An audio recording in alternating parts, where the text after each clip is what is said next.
अस्सलाम वालेकुम वरहमतुल्लाह। मैं उम्मीद करता हूँ कि आप सब ठीक होंगे और खैरियत से होंगे। अगर आप इस चैनल पे नए हैं तो प्लीज़ चैनल को सब्सक्राइब कीजिए। आज जो हमारा टॉपिक रहेगा वो रहेगा ग्लोबल कॉमन्स पे। किस पे रहेगा? Global Commons. इसको हम GCR भी कहते हैं। GCR। G means global, C means Commons, R means resources. So simply global common resources ये क्या होते हैं? सो ग्लोबल कॉमन्स आर दो रिसोर्सेस। ये वो रिसोर्सेस होते हैं या ये वो रीजन्स होते हैं which are not controlled by a nation alone. अब आपको मैं समझाने की कोशिश करूंगा। ग्लोबल कॉमन रिसोर्सेज वो रिसोर्सेज होते हैं या ये वो रीजन्स होते हैं which are not controlled by nation, जिनको एक नेशन कंट्रोल नहीं करता बट शेयर बाय ऑल। हाँ, अब अगर कंट्रोल करता भी है तो सारे मुल्क जो दुनिया में है वो कंट्रोल में करते हैं किसको? इन्हीं रिसोर्सेज को और इन्हीं रीजन्स को।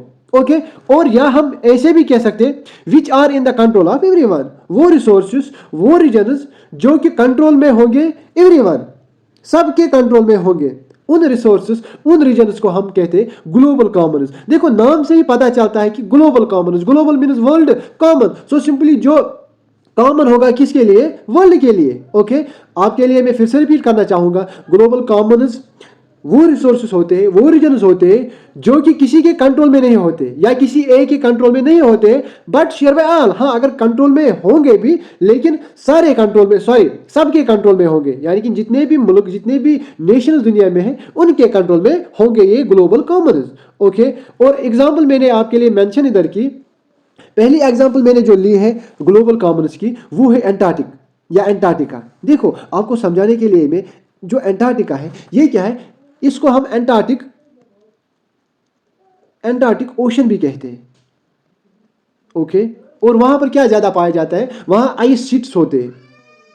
आइस शीट्स आपको समझाने के लिए मैं एंटार्क्टिका एग्जाम्पल लिए। सो सिंपली एंटार्क्टिका भी एक ग्लोबल कॉमन रिसोर्स है। इस पे हक सारों का है, या मैं ऐसे कह सकता हूं कि जो भी मुल्क दुनिया में है उनका जो हक है वो इस पे है। किस पे? एंटार्क्टिक ओशन पे। ओके अब एंटार्क्टिक ओशन क्यों ग्लोबल कॉमन्स में आता है? ग्लोबल कॉमन रिसोर्स, एक ट्रीटी को साइन किया जाता है, उसका नाम होता है प्रोटेक्शन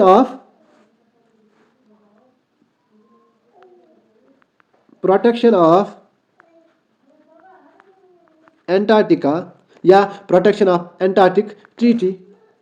ये एक ट्रीटी होती है जिसको साइन किया जाता है 1959 में। ये आप याद रखिएगा 1959 में। अब यहां पर क्वेश्चन बन सकता है क्यों? जो एम था प्रोटेक्शन ऑफ एंटार्क्टिक या एंटार्क्टिका की, वो इसलिए था कि no countries allowed to conduct nuclear test in Antarctica. जो दुनिया में मुल्क थे या दुनिया में नेशंस थे वो क्या करते थे? वो सीधे चले जाते थे कहां पे? एंटार्क्टिका में, और वहां पर क्या करते थे? न्यूक्लियर टेस्ट करते थे। लेकिन अब इस पे बैन आई है 1959 में। सो इसका जो एम था प्रोटेक्शन ऑफ एंटार्क्टिक ट्रीटी जो हुई थी 1959 में, इसका जो मेन एम था वो था कि no countries allowed to conduct nuclear test in Antarctica. Okay I hope ये आपको समझ आ गया होगा। और उसके बाद क्या है? Ozone layer. ओजोन लेयर, अब ओजोन लेयर भी हमारी जिम्मेवारी बन रही है कि ओजोन लेयर को हमें प्रोटेक्ट करना है। ओजोन लेयर को हमें प्रोटेक्ट करना है। अब आपको समझाने की मैं कोशिश करूंगा। फॉर एग्जांपल मान लीजिए ये यहाँ पर ओजोन लेयर है, ये मान लीजिए यहाँ पर ये सन है। एग्जांपल मैं आपको समझाने के लिए कहूँगा इधर पे देखो। अब यहाँ पर जो ये रेज आती है ये किससे टकरा जाती है? ओजोन लेयर से, या यहाँ पे ओजोन होल्स होते हैं, छोटे छोटे पोर्स। और ये भी आप याद रखिएगा जो ओजोन लेयर है ये किस लेयर में प्रेजेंट है? Stratosphere, STRATOS, stratosphere. लेकिन ये अब यहाँ पर याद रखिएगा, ठीक है सन से जो रेज आती है वो कहाँ पर पड़ती है? वो ओजोन पे पड़ती है। लेकिन ओजोन से वो नीचे चली जाती है किस लेयर में? ओजोन लेयर का जो इफेक्ट आता है वो किस लेयर पे आता है? वो आता है ट्रोपोस्फीयर पे। ये क्वेश्चन बन सकता है एग्जाम में ऐसा क्वेश्चन बन सकता है कि हाँ yes ozone layer is present in stratosphere, लेकिन इफेक्ट किस लेयर पे पड़ता है? इफेक्ट पड़ता है किस पे? ट्रोपोस्फीयर पे, जहां पर ह्यूमंस रहते हैं। तभी तो यहां पर ह्यूमन उसको स्किन कैंसर होता है। ओके आई होप ये आपको समझ आ गया होगा। तो आपको समझाने की कोशिश में करूंगा। ओजोन प्रोटेक्शन के लिए हमें क्या करना है? हमें ग्लोबल कॉमन रिसोर्स में जो ये ओजोन आता है हमें क्या करना है? ये किसी के कंट्रोल में नहीं आता है, लेकिन हमें क्या करना है? हमारी रेस्पॉन्सिबिलिटी बनती है कि हम इसको प्रोटेक्ट करें। ओके उसके बाद क्या है? ओशंस। ओशंस भी आते हैं जिसमें ओशंस भी आते हैं किसमें, ग्लोबल कॉमन्स में। किसमें, ग्लोबल कॉमन्स में। आई होप यहां तक आपको समझ आ गया होगा ग्लोबल कॉमन्स। अब इन ओशंस को प्रोटेक्ट करने के लिए एक ट्रीटी को साइन किया जाता है, उसका नाम होता है law of sea treaty. Law of sea treaty. देखो कोई मुल्क क्या करता है, वो इन्हीं समंदरों में, इन्हीं ओशंस में क्या करता था, न्यूक्लियर टेस्ट करता है। लेकिन अब इसको भी बैन किया जाता है कब, 1982 में। 1982 में, ये आप याद रखिएगा। आई होप ये आपको समझ आ गया होगा। और मून ट्रीटी या सिंपली ग्लोबल कॉमन्स में और एक रिसोर्स आता है, या ग्लोबल कॉमन में और एक रीजन आता है, उसको हम कहते हैं मून।